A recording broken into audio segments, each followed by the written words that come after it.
Alors, bonsoir à tous. Bienvenue à cette deuxième séance du comité d'étude des demandes de permis de démolition de l'arrondissement du Sud-Ouest en ce mercredi 9 décembre. Il est 19h45. On a du retard sur l'horaire prévu. Mon nom est Anne-Marie Sigouin. Je suis conseillère de ville dans le district de Saint-Paul-et-Mare, Saint-Henri-Ouest et je préside le comité consultatif d'urbanisme de l'arrondissement. Alors, c'est à ce titre que je préside la séance ce soir. M'accompagnent parmi les membres du CCU, M. Guy Giasson, Mme Léna Bouchinger, M. Jonathan Chat et M. Daniel-Joseph Chapdelaine. Des services de l'aménagement urbain de l'arrondissement, nous avons avec nous Ariane Mercier et Marie-Hélène Binet-Vandal et le chargé de projet, j'allais dire conseiller, M. Bassim Kaziawal. Agent en aménagement, je pense, qui est le bon titre, mais probablement pas. Enfin, c'est pas grave. Donc, bienvenue aux invités qui sont avec nous, qui représentent le requérant. Donc, j'aurais besoin d'une proposition pour adopter l'ordre du jour. Je ne crois pas qu'il y ait de modifications à apporter. Jonathan Chat, sera appuyé de Daniel-Joseph Chapdelaine. Merci. Donc voilà, Bassim, la parole est à vous pour la présentation de la demande.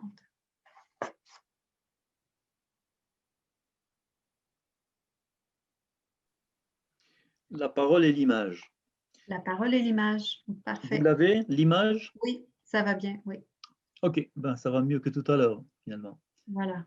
Donc, c'est la demande de démolition du bâtiment que vous voyez ici sur l'écran. Donc, il s'agit du 2363 rue de Roselle. C'est un bâtiment résidentiel construit à la fin du XVIIIe siècle.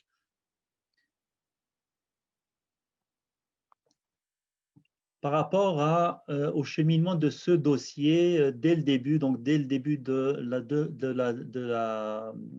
du dépôt du permis de démolition qui a été fait le 8 juillet dernier, donc on a vu cette demande au comité consultatif d'urbanisme le 26 octobre dernier. Suite à cela, il y a eu un avis public qui a été publié dans le journal et aussi une consultation écrite qui a été réalisée du 19 novembre au 3 décembre. Donc, c'était une consultation écrite virtuelle. Suite à cela, il y a eu transmission des oppositions au comité de démolition. Aujourd'hui, 9 décembre, c'est la tenue de la séance publique d'étude des demandes de démolition et à la fin de laquelle il va y avoir une décision du comité de démolition. Suite au 9 décembre, suite à aujourd'hui, donc il y aura un délai de 30 jours qui va permettre à tout intéressé d'interjeter appel à la décision d'aujourd'hui. Et après ces 30 jours, si la démolition est autorisée aujourd'hui et s'il n'y a pas d'appel dans le délai de 30 jours, il y aura l'émission de permis de démolition selon les termes de la décision et étude du projet par le CCU en vertu du règlement sur les PIA. Donc, le bâtiment se situe dans l'unité 2.5 qu'on appelle ferme Knox Est. Donc, on est en plein dans le quartier de la Pointe-Saint-Charles. Par rapport à la rue de Roselle, vous voyez ici sur la rue, c'est le bâtiment qui est identifié avec le petit point ou le gros point bleu. Les usages autorisés ou prescrits dans ce secteur, là on est dans du H1-3, donc on peut aller jusqu'à 3 logements. La hauteur minimale maximale c'est de 2 et 2. La hauteur en mètres, on peut aller jusqu'à 9 mètres et le taux d'implantation, on peut aller entre 35 et 60%. Alors, quand on se rapproche un peu de la cartographie, donc on remarque ici, par exemple, par rapport à l'alignement dominant sur la rue, donc ce bâtiment, il est construit en retrait par rapport à cet alignement dominant. Et il se différencie du reste des bâtiments aussi parce que c'est l'un des seuls qui n'est pas recouvert de briques. Alors, ça, c'est la typomorphologie concernant cette unité de paysage. Donc là, on voit les typologies principales, la typologie principale de cette unité, donc, qui est le duplex avec escalier intérieur, tandis que les typologies secondaires sont plus nombreuses. Donc, il y en a 4, dont fait partie la maison urbaine, par exemple, et le triplex, dont on voit quelques exemples ici. Alors, une carte aérienne, là, on le voit aussi par rapport aux implantations sur la rue et aussi l'utilisation des cours arrière.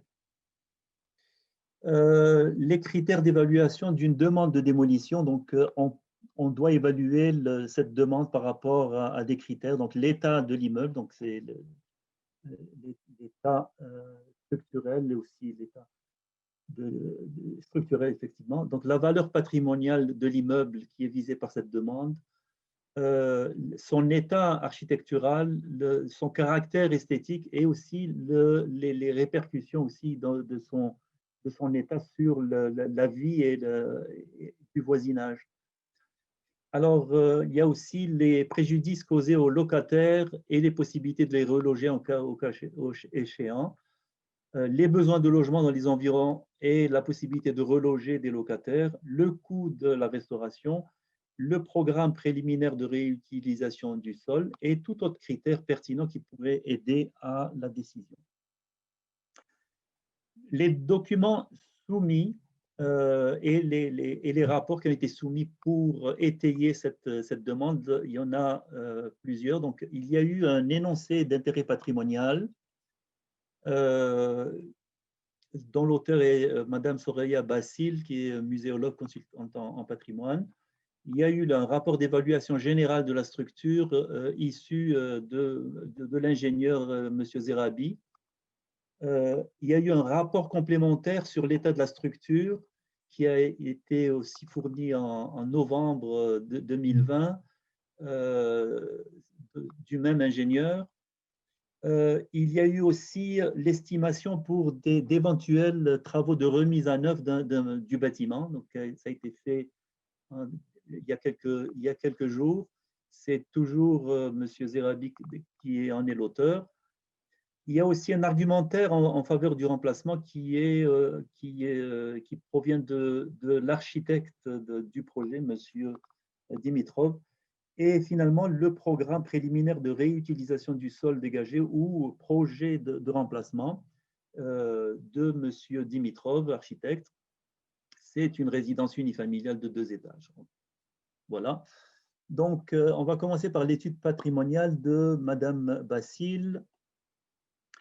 Mme Bassil a étudié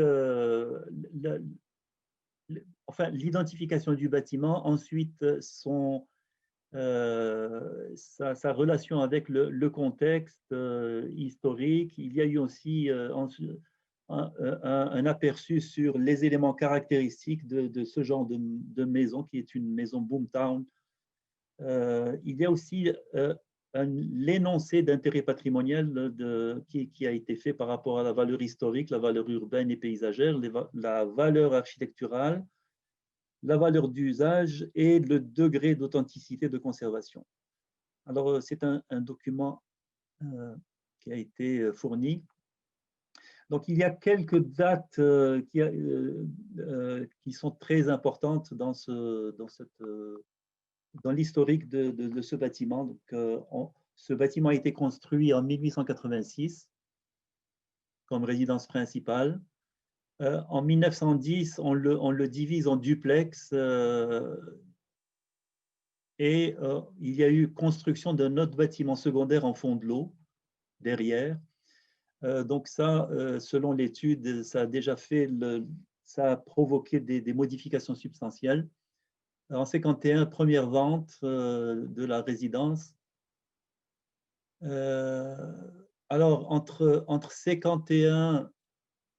1886 et 51, Il y a eu des modifications qui ont été faites par le propriétaire d'origine et sa succession.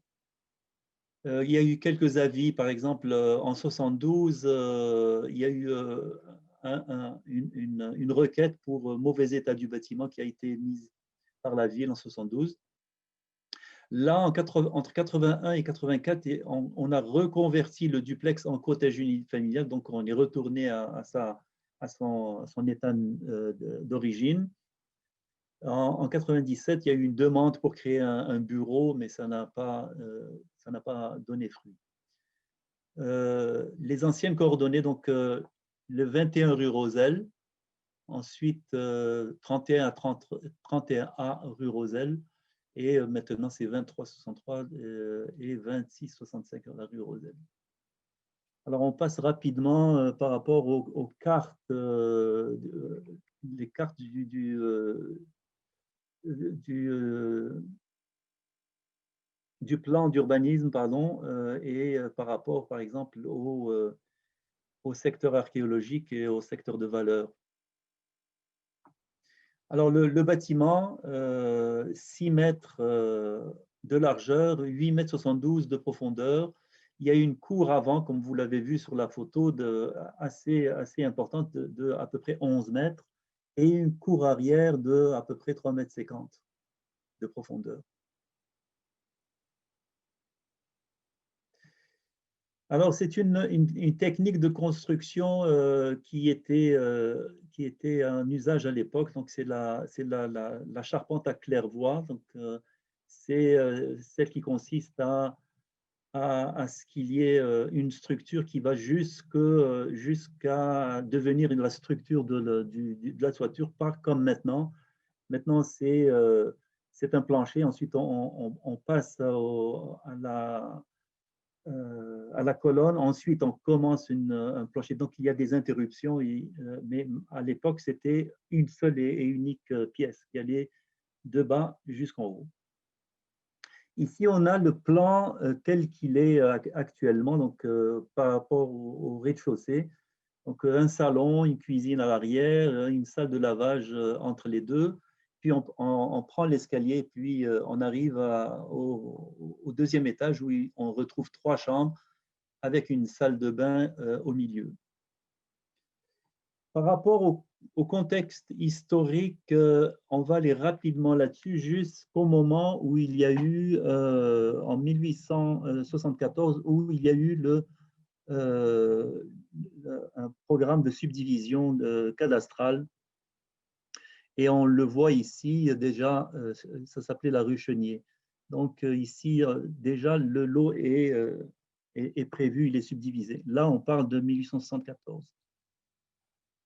On passe à 1890 et là, on voit déjà le bâtiment, il est construit, mais il est déjà différent des autres parce que, en fait, avec celui qui est un peu plus à gauche, c'est à peu près le seul qui est encore en bois, qui est recouvert en bois.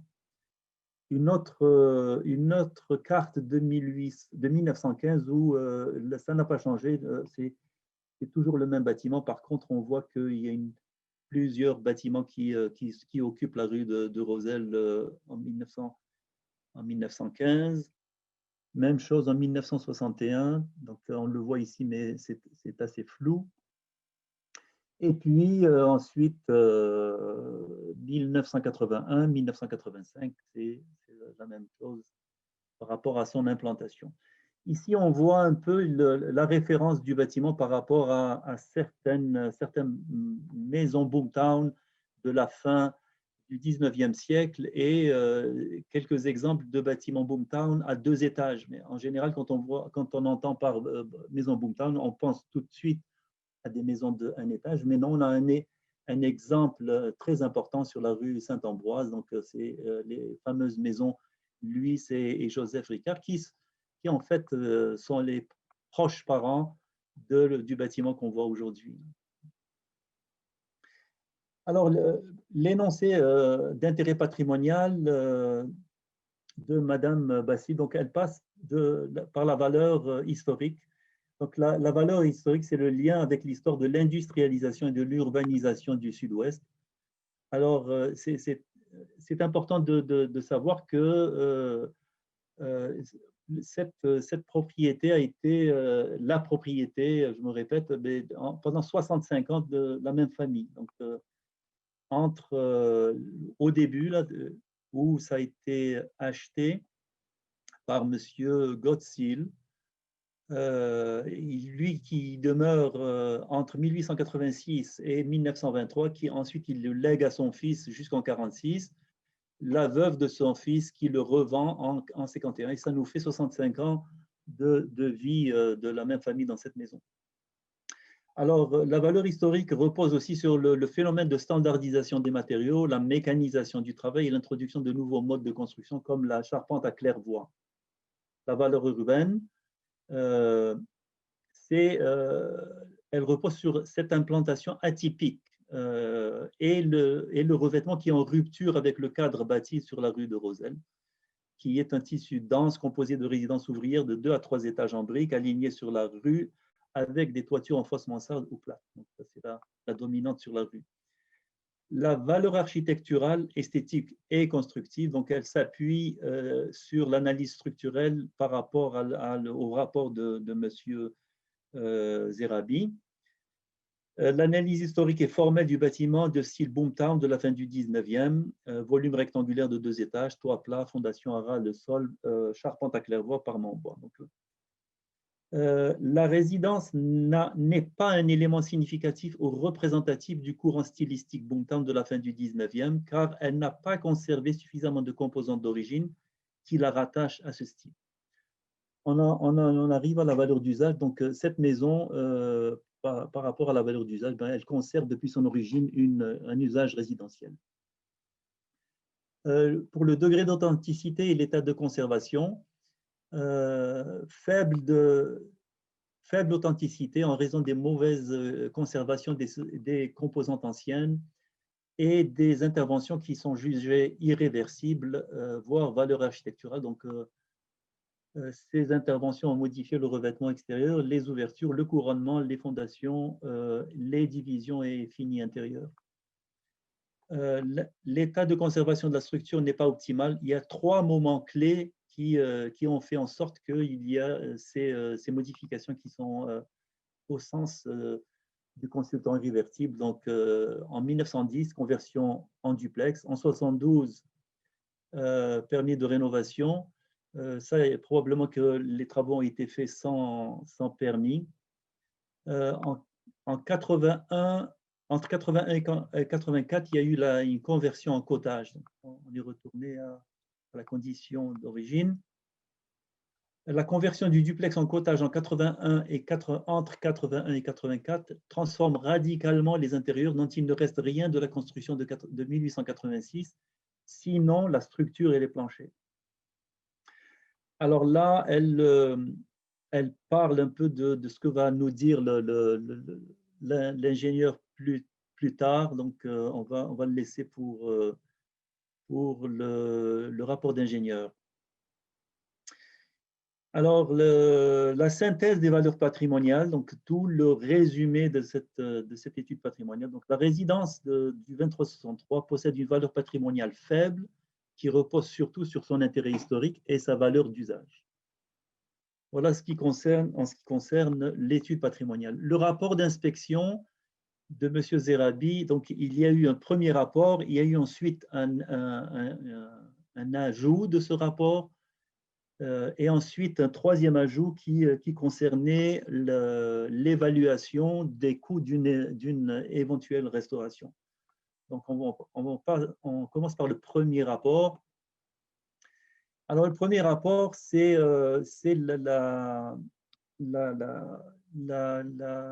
description de la fondation, de la charpente en bois, de l'état de l'enveloppe et ensuite l'analyse. Il en fait au début une description sommaire, donc ossature de bois légère, une toiture plate, composition des murs de fondation étant en béton coulé, les murs de fondation. Le revêtement latéral extérieur est en tôle d'acier ou d'aluminium. Il est en planche de bois peint à l'avant et à l'arrière. c'est un clin de bois. Le bâtiment n'a subi aucune extension. Là, on commence par l'observation des problématiques. Donc, on commence par la fondation. Là, on voit que pour la figure 2 que vous voyez ici, on voit que la fondation dépasse d'environ 8 pouces la face du revêtement. On le voit ici. Le mur est fissuré et morcelé à plusieurs endroits. Un mur de béton a été coulé devant le mur original car la condition de ce dernier était mauvaise. Réparation artisanale. Alors, on le voit que cette portion-là de mur a été coulée après pour probablement solidifier la fondation existante. Il y a certaines photos qui ont été fournies par l'ingénieur et quand on est dans le vide sanitaire et on voit la condition du mur de fondation. Donc le vide sanitaire est très peu profond et il y a certaines présence de moisissures telles que relevées dans le rapport d'ingénieur. Ici, on a l'accès au vide sanitaire, qui est un accès très exigu d'ailleurs. En ce qui concerne la charpente de bois, là, on dit que la structure du plancher du rez-de-chaussée est originale. Quand on parle du plancher du rez-de-chaussée, le plancher n'est pas à niveau, donc on voit ici la différence de niveau, puis la présence de marches entre un espace et un autre. La charpente a beaucoup travaillé, des formations attribuées à la fondation et aussi au fluage des poutres et solives. Le fluage, c'est en fait cette déformation constante due à l'insuffisance de la structure. Quand la structure n'est pas suffisamment n'est pas suffisante pour soutenir les efforts latéraux ou même les efforts dus à l'utilisation des matériaux, etc. Donc, il y a un fluage qui se fait, puis c'est constant. Et la déformation se fait constamment, sans arrêt.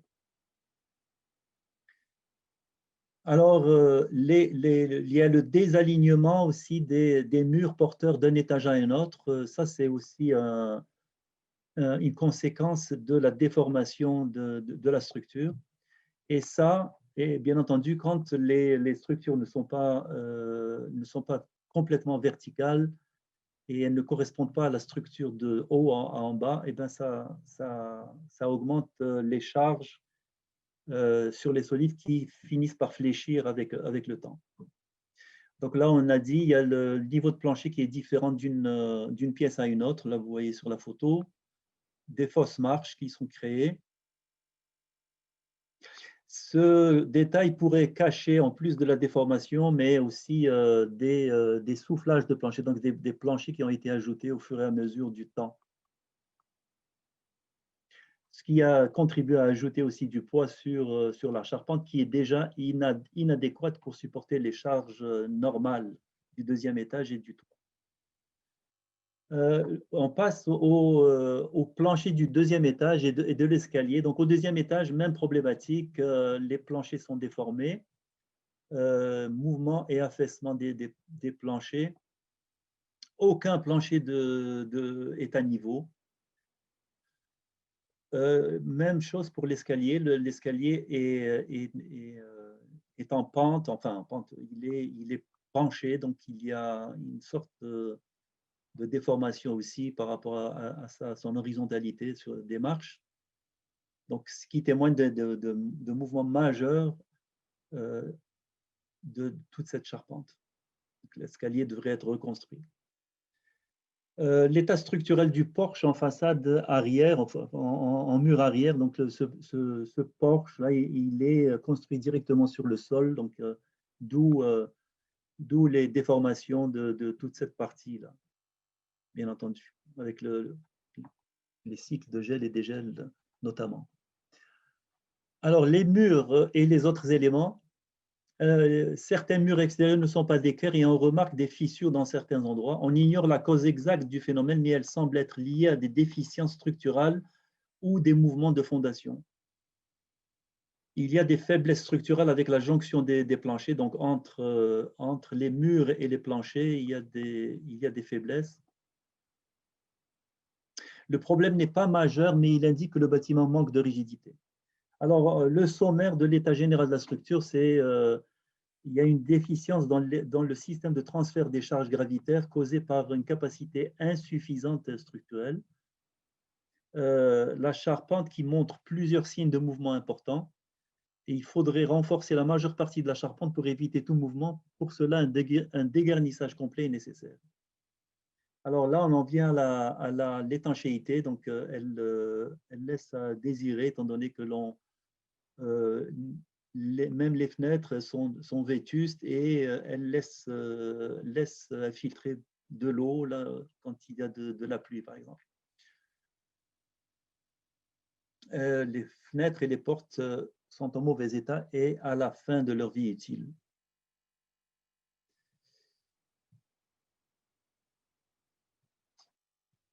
Mais toujours dans l'étanchéité,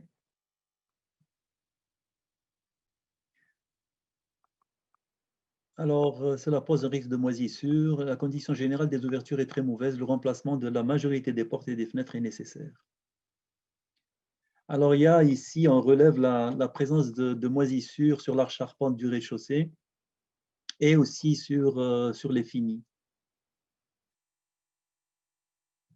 Bon, les murs extérieurs ne semblent pas être isolés. Situation commune pour les bâtiments construits dans ces années. La toiture n'a pas été inspectée. Le vide sanitaire, par en bas, le rez-de-chaussée n'est pas isolé. On ne retrouve aucun pare-vapeur sur le sol. Le vide sanitaire n'est pas bien ventilé.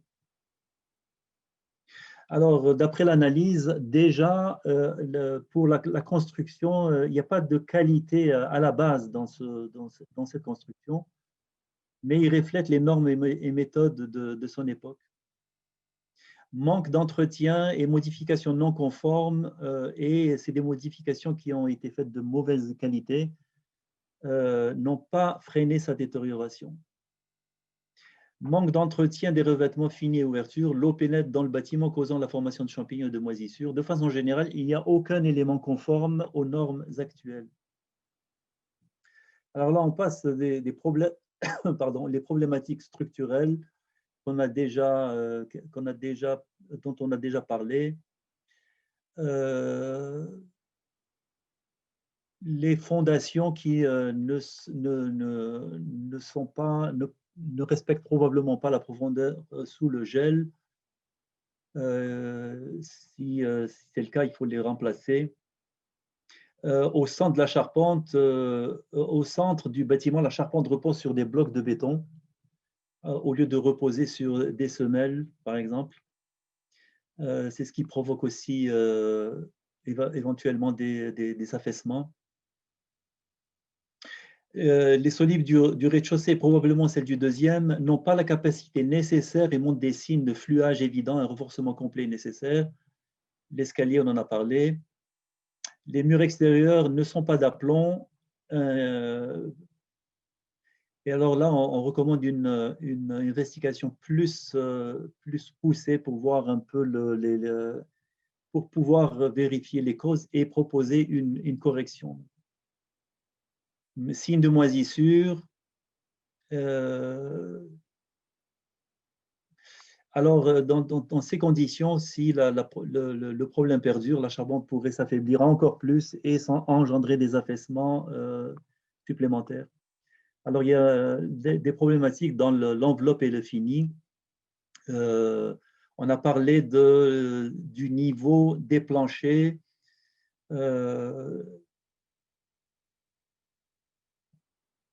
Ils sont pour la majorité tous à remplacer. Le revêtement extérieur est à réparer ponctuellement. La grande majorité des ouvertures sont à remplacer car l'eau y pénètre. Le porche arrière est à refaire. Le dessus des fondations doit être étanchéisé et avec l'ajout d'un solin. Le bâtiment en général est très mal isolé. Le plancher du rez-de-chaussée n'est pas du tout isolé. Il y a d'autres problématiques par rapport aux dommages causés par l'eau à plusieurs endroits non visibles, donc à l'intérieur de la charpente, par exemple. Alors, il y a un fort une forte présomption de contamination par les mycoses, par les champignons. Alors, le sommaire de tout ça, c'est que d'après l'analyse, il y a très peu de composantes qui sont en bon état. Les fondations et la majorité de la charpente et les composantes de l'enveloppe nécessitent un renforcement ou un remplacement. Ceci sans tenir compte de la contamination aux champignons qui pourrait affecter certaines composantes. La recommandation, remettre le bâtiment en état dépendrait de retirer la majorité des fines intérieures et extérieures afin d'étanchéiser et isoler adéquatement le bâtiment. La fondation devrait également être remplacée, la structure renforcée.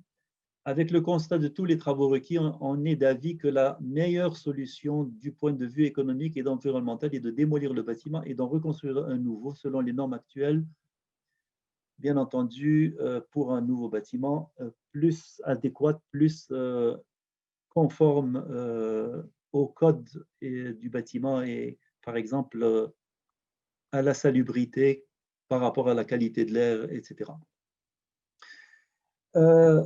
Suite à ce rapport, il y a eu un deuxième rapport qui a été demandé, notamment par les services. On voulait savoir, dans cette structure, c'est quoi qui doit être modifié, c'est quoi qui doit être nécessairement remplacé. Alors, le pourcentage de remplacement de la structure et puis qu'on ait une idée exacte de ces éléments qu'on doit remplacer. Donc, ce qui a fait l'objet de ce deuxième rapport. Il y a une première partie de ce rapport avant de passer à l'analyse et le calcul du pourcentage qui s'est encore penché sur les défaillances structurelles et les arguments démontrant que la structure est inadéquate pour la réparation. Alors, on reprend aussi certaines photos aussi et par rapport à la déformation, on a utilisé un niveau à laser pour voir les déformations, l'escalier aussi, les lésions aussi de l'extérieur, les problèmes d'infiltration d'eau. Alors là, on voit que le niveau du rez-de-chaussée est supérieur, il est plutôt plus bas que le niveau du sol. Donc, on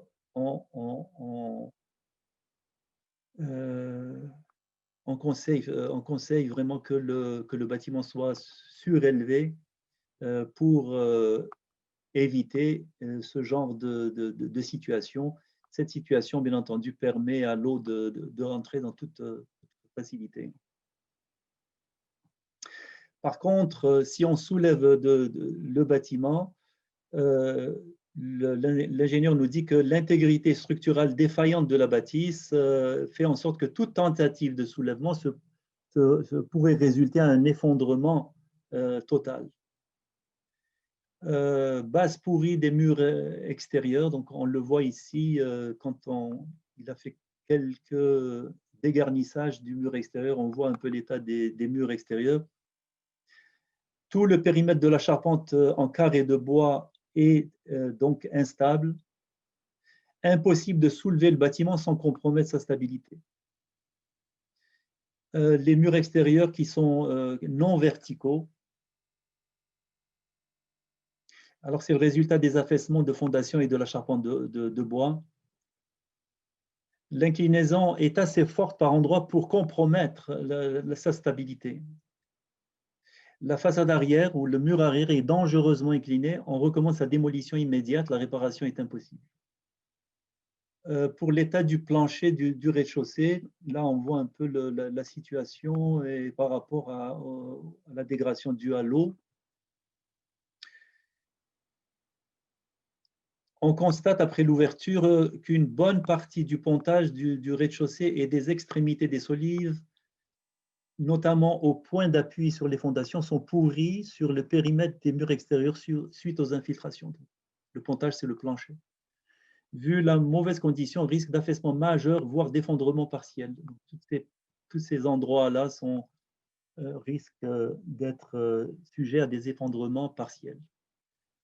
Au deuxième étage, chute de grosses plaques de plâtre, il y a eu des fuites d'eau.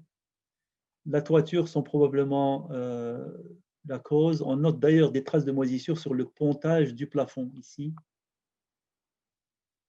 La structure du bois est en deux passis, donc en deux passis, ce n'est pas suffisante pour supporter les charges efficacement selon les exigences du code de construction. Alors pour l'état de la fondation est fissurée et affaissée en plusieurs endroits.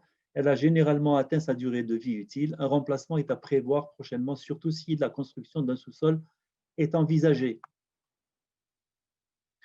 Alors la deuxième partie, c'est l'évaluation des démolitions nécessaires. Alors, dans le diagnostic, il y a en effet donc, des lésions statiques et aussi des dégarnissages qui ont été faits. Voici donc l'évaluation de l'ingénieur. La structure des murs du rez-de-chaussée doit être remplacée sur les 4 façades. Ça, c'est la structure, vu que la base est pourrie et instable. Les façades arrière et gauche doivent être remplacées au complet à cause de l'inclinaison. La condition du rez-de-chaussée est trop mauvaise. Il doit être refait à neuf en totalité. Les inclinaisons du deuxième étage nécessitent un remplacement d'au moins 75% de la surface de la structure. Et la structure en 2 par 6 n'est pas adéquate pour supporter la charge de neige prescrite au code du bâtiment. Une démolition complète est nécessaire pour remplacer les solives. Là, on en vient à la vérification du pourcentage de démolition requis en structure. Donc, on y va par item. C'est l'estimation des surfaces et du pourcentage de démolition. Donc, pour la façade ou le mur avant qui fait 400 pieds carrés, donc là, ce qu'on demande, c'est qu'il y ait 50% de tous ces 400 pieds carrés qui doivent être remplacés. L'élévation gauche, donc on est à 100%, il faut les remplacer complètement, donc 570 pieds carrés. L'élévation arrière, 400 pieds carrés, donc c'est à 100%. L'élévation à droite, c'est 50%. Le plan du toit, donc c'est à changer parce qu'il est inadéquat, donc c'est à 100%. Le plan du deuxième étage, c'est 75% du plancher, donc c'est 428 pieds carrés versus 570 existants. Et au rez-de-chaussée, 100% du plancher doit être remplacé, donc pour un total de 3023 pieds carrés sur une surface combinée du total de 3650 pieds carrés. Et donc, on arrive au calcul de pourcentage requis qui est, quand on fait 3023 divisé par 3650, on arrive à 83% qui est nettement supérieur des 50% qui est à la limite entre démolition et conservation du bâtiment. Alors, conclusion, selon les observations et analyses, le bâtiment n'est clairement pas en état structural qui permet une récupération et une rénovation. Les travaux de charpente requis excèdent d'ailleurs 50% du volume du bâtiment. Dans son état actuel, le bâtiment représente un danger pour tout occupant éventuel, les voisins et les passants. Une démolition complète est non seulement recommandée, mais requise dans les plus brefs délais. Voilà donc la conclusion du deuxième rapport qui a été fait. Ensuite, on a demandé aussi à ce qu'il nous fasse une estimation pour des travaux de remise à neuf, c'est-à-dire le bâtiment, on va le restaurer, on va en faire un nouveau complètement. Alors, il y a des items. Donc, les items, c'est la préparation, l'excavation, la fabrication de la structure, l'installation de la structure, ensuite l'enveloppe de la maison, les finis et tout autre. Alors, on voit par item, donc préparer seulement le chantier, les colonnes d'étayage, les plans d'ingénieurs, etc. Soulever la maison et supporter temporairement. Donc, voilà, vous le voyez, c'est 75 000. Les fondations, tous les travaux de fondation, l'excavation, démolition des fondations, une nouvelle fondation, nouveau drain français, nouveaux empattements, nouvelle fondation, imperméabiliser le tout. En tout cas, tout ça, donc tous les travaux de fondation, y compris la dalle sur sol, donc c'est 125 000. La structure, étant donné qu'il faut la remise en œuvre de 50% de la structure en façade et tout ce qu'on avait vu dans le rapport précédent, avec les pourcentages, ça va coûter 75 000. L'enveloppe de la maison qui est à refaire complètement, c'est 80 000. Les finis intérieurs, les planchers, et tous les divisions, les finis, etc. Donc, c'est à peu près 100 000. Et puis, plomberie, remise à neuf, etc. Donc, l'aménagement paysager et tout le reste, c'est à peu près 85 000. Donc, on est à un total estimé d'à peu près 500 000 $ juste pour la remise en état du bâtiment tel que l'existant. Donc, on passe finalement à l'argumentaire de l'architecte, lui qui en fait une analyse plutôt architecturale du bâtiment et de réutilisation aussi du bâtiment dans son état par rapport à la famille qui doit habiter. Alors là, il passe par aussi le constat qu'il faut soulever le bâtiment dans le but d'excaver parce qu'il faut un sous-sol pour la famille qui voudrait y habiter. Mais il n'est pas possible de soulever parce qu'il y a le risque d'effondrement. Donc, même si la restauration du bâtiment était possible, le bâtiment ne correspond pas aux besoins de la famille qui désire habiter cet endroit. Le bâtiment est trop petit pour une famille de 2 parents et 2 enfants avec la possibilité d'accueillir un grand-parent aussi pour accueillir et les soins pour qu'il soit, quand il sera dépendant des soins de la famille. Nouvelle réalité aussi par rapport à l'épidémie. On impose des besoins de travail à distance, alors besoin de bureaux, donc plus d'espace. Un agrandissement sera donc nécessaire, mais en conservant l'emplacement d'origine de la maison, l'agrandissement n'est pas envisageable à cause des 60% d'occupation au sol. On va le voir un peu ce qu'il veut dire par là. Donc, en fait, s'il agrandit, mais il faut qu'il agrandisse à 60%, mais à 60%, il ne peut pas agrandir à concurrence de 60%. On va le voir sur le plan d'implantation, c'est plus clair. Donc là, c'est une approche d'intégration plus harmonieuse si le bâtiment était sur la rue. Alors là, l'argument de l'ingénieur aussi, il abonde dans le sens du coût de procéder à une telle option de restauration qui pourrait être supérieure que de construire un nouveau bâtiment.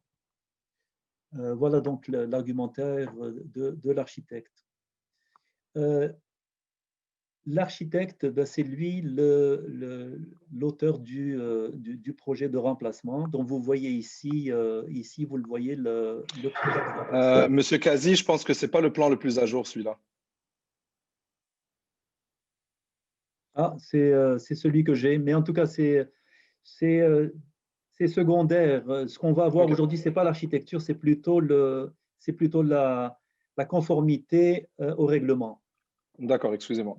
Alors, par rapport au règlement ou à la réglementation, c'est H1.3. Donc, le paramètre du projet, c'est un logement. La hauteur du bâtiment, 2 étages. Maximum, c'est 2 étages que le projet prévoit. On est à 8,84 m de hauteur permise. La hauteur permise est de 9 mètres. Le taux d'implantation, on est au maximum à 60. Et un stationnement est prévu à l'arrière alors qu'il n'est pas obligatoire. Alors ici, on a le plan d'implantation de la bâtisse actuelle et puis le plan d'implantation proposé. Ce que voulait dire l'architecte, c'est que si pour les besoins et s'il y a la restauration du bâtiment, on sera obligé, pour les besoins de la famille, d'agrandir le bâtiment à concurrence de 60%. Mais c'est toujours impossible d'aller rejoindre la façade sur la rue. Ça, donc, c'est la possibilité de l'architecture. Ici, on a le rez-de-chaussée. Le rez-de-chaussée, on a la porte d'entrée, etc., l'organisation de la partie jour du bâtiment. Et ceci met fin à ma présentation. Je vous remercie. Merci, Bassim. Merci aux requérants qui ont préparé cette documentation. Je tiens à souligner qu'elle est très complète. C'est vraiment une analyse rigoureuse. Donc, pour ce qui concerne ce projet, l'arrondissement n'a pas reçu de demande d'opposition suite à l'avis public. Alors, j'inviterai les membres du comité à poser leurs questions à ce moment-ci à M. Kaziawal. Sinon, possiblement que les invités avec nous ce soir peuvent. Oui, mais moi, je suggérais, Madame Sigouin, que les questions soient posées directement aux professionnels au projet. Parce que moi, j'ai en fait tout dit, mais je pense que s'il y a des lacunes dans ma présentation, elle va être comblée par les professionnels. Parfait, merci. Alors, est-ce que j'ai des questions de la part des membres? Madame Bouchinger, Léna? Oui, je voulais savoir depuis combien de temps le bâtiment était vacant. Je pourrais répondre à ça, au fait. Dans le fond, nous, on l'a acheté en février, je pense, ou mars 2020. Puis les gens qui l'avaient acheté avant nous l'avaient acheté pour quelques années, je pense, 3 ou 4 ans. Puis ils voulaient éventuellement faire un projet de reconstruction et tout. Puis finalement, il y a eu des embûches de vie professionnelle et tout ça. Donc, ils n'ont jamais été de l'avant avec ça. Donc, je vous dirais qu'il a été vacant depuis au moins 5 ans facilement. OK. Merci. De rien. Merci, M. Agi. D'autres questions? Ça va? M. Giasson? Dans la présentation de M. Bassim, on parle de calcul des pourcentages de démolition. Est-ce que ça a été fait par le requérant ou par l'arrondissement, ce calcul-là? Et si c'est par le requérant, est-ce que l'arrondissement procède de la même façon pour calculer le pourcentage? Le pourcentage de démolition, à partir du moment où on parle de démolition plutôt que de transformation, c'est à partir du moment où on dépasse les fameux 50% de surface combinée, de murs extérieurs, de planchers, etc., avec une nuance quand il s'agit de la démolition de la façade. Là, la condition est plus restreinte. Mais cette étude, ce calcul a été fait par l'ingénieur et l'ingénieur pourrait nous donner plus de détails à ce sujet. C'est pas ma question. Ma question, c'est est-ce que l'arrondissement fait le calcul de la même façon que l'ingénieur le fait?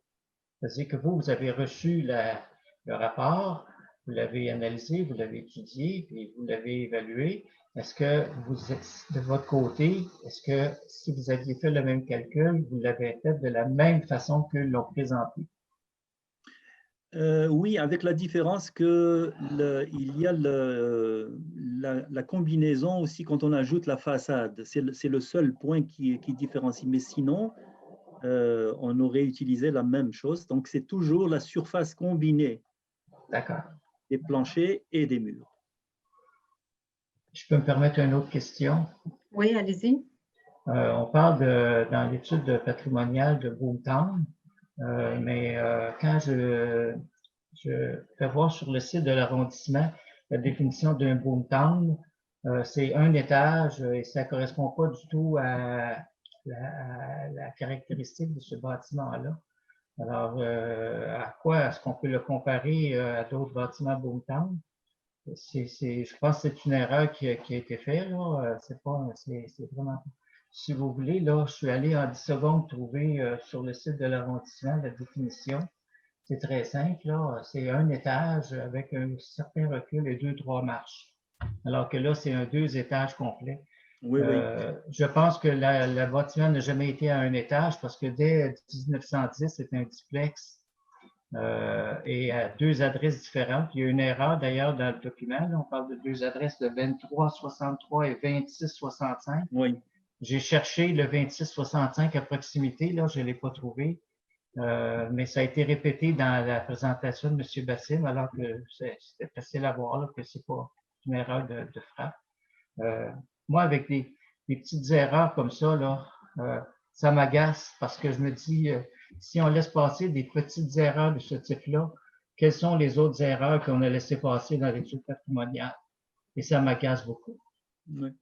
La nuance entre Boomtown, entre bâtiment Boomtown et Shoesbox, c'est en fait, au début, c'était ça la confusion. Le Shoebox est un bâtiment de 1 étage, mais le Boomtown peut être un bâtiment de 2 étages aussi. Ben, écoutez, moi, je me fie à ce que je lis sur le site Internet officiel de l'arrondissement. Je n'ai pas eu d'autres références, là. Alors, s'il y a une définition... Il y a peut-être lieu de faire des ajustements à ce moment-là sur les définitions des termes sur le site Web. Je suis juste un simple citoyen, là, puis quand j'ai besoin d'une définition, à qui est-ce que je peux me fier si le site officiel est incorrect? Et moi, de toute façon, ces types de maisons-là, ce ne sont pas des boomtowns, c'est un tout autre type d'architecture. Un boomtown, ça a toujours été un étage, comme la définition que je retrouve actuellement. Là. Le shoebox, la définition est arrivée beaucoup plus tard, plus récemment. Mais au départ, ici, là, puis on dit toujours, boomtown, c'est surtout dans Côte-Saint-Paul. Il y en a partout dans l'arrondissement. Il y en a partout à Montréal, en fait. Oui, ben il faudrait peut-être ajuster les informations là. C'est noté. Pour tout le monde, pas seulement pour nous, là, pour les architectes, pour ceux qui se disent capables de faire des études patrimoniales, qui se posent en experts alors qu'ils n'en sont pas vraiment. Est-ce que j'ai d'autres questions avant qu'on aille en délibération? Ça va? Alors, messieurs, on vous laisse patienter dans cette salle virtuelle. Nous, on va dans une autre pour délibérer et on vous revient avec la décision du comité. Merci. À tout à l'heure.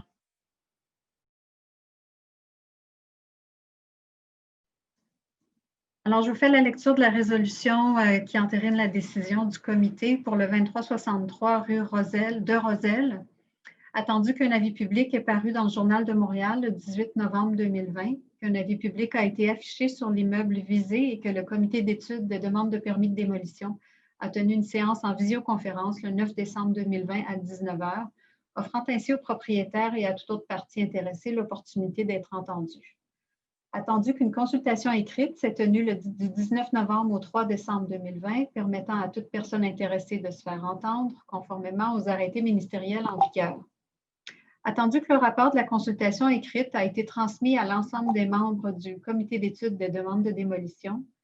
Attendu que le requérant a acquitté les frais requis en vertu du règlement régissant la démolition des meubles de l'arrondissement et qu'il a rempli les conditions qui y sont édictées. Attendu que la demande d'étude de démolition a été évaluée en fonction des critères prévus par la réglementation sur les démolitions, soit principalement la valeur patrimoniale, l'état du bâtiment et le programme de réutilisation du sol dégagé. Attendu que les fondations et la structure du bâtiment doivent être en grande partie remplacées. Attendu que l'état du bâtiment requiert des travaux majeurs de rénovation impliquant le remplacement de la majorité de ses composantes, ce qui serait considéré comme une démolition au sens du règlement. Attendu que le bâtiment a perdu une part importante de ses caractéristiques d'origine. Attendu qu'aucune opposition écrite n'a été signifiée au secrétaire d'arrondissement dans les délais prescrits, il est résolu d'accorder le permis de démolition pour l'immeuble situé au 2363 rue de Roselle, sous réserve que soit soumis un plan de disposition et de traitement des matériaux issus de la démolition et du chantier de construction conforme aux objectifs de recyclage et de développement durable, que les travaux de démolition soient terminés dans les 24 mois suivant la séance de la prise d'effet de la décision du présent comité. Après l'expiration de ce délai, cette décision sera nulle et sans effet. Et enfin, qu'une demande de permis de construction conforme à la réglementation soit déposée à l'arrondissement pour la construction d'un nouveau bâtiment sur ce site et qu'une résolution soit approuvée en vertu du règlement sur les plans d'implantation et d'intégration architecturale par le conseil d'arrondissement avant l'émission du permis de démolition. En commentaire, le comité souhaite mentionner que le projet de remplacement devra être revu afin de mieux s'intégrer au cadre bâti existant et proposer un alignement permettant un dégagement en cours avant. La résolution est adoptée à l'unanimité et le commentaire se veut en fait aidant pour la suite des choses, là, pour le moment où le dossier sera analysé en révision architecturale. Alors voilà, ça met fin à cette deuxième séance ce soir. Je vous remercie. Merci aux invités d'avoir été des nôtres. Bonne continuation. Et merci aux membres et au personnel de l'arrondissement d'avoir été présents. Oui, je sais, j'ai besoin d'une résolution pour lancer la séance. J'ai vu Daniel et Jonathan en premier. Alors, merci à tous. Bonne fin de soirée. Bonne soirée à tous. Au revoir.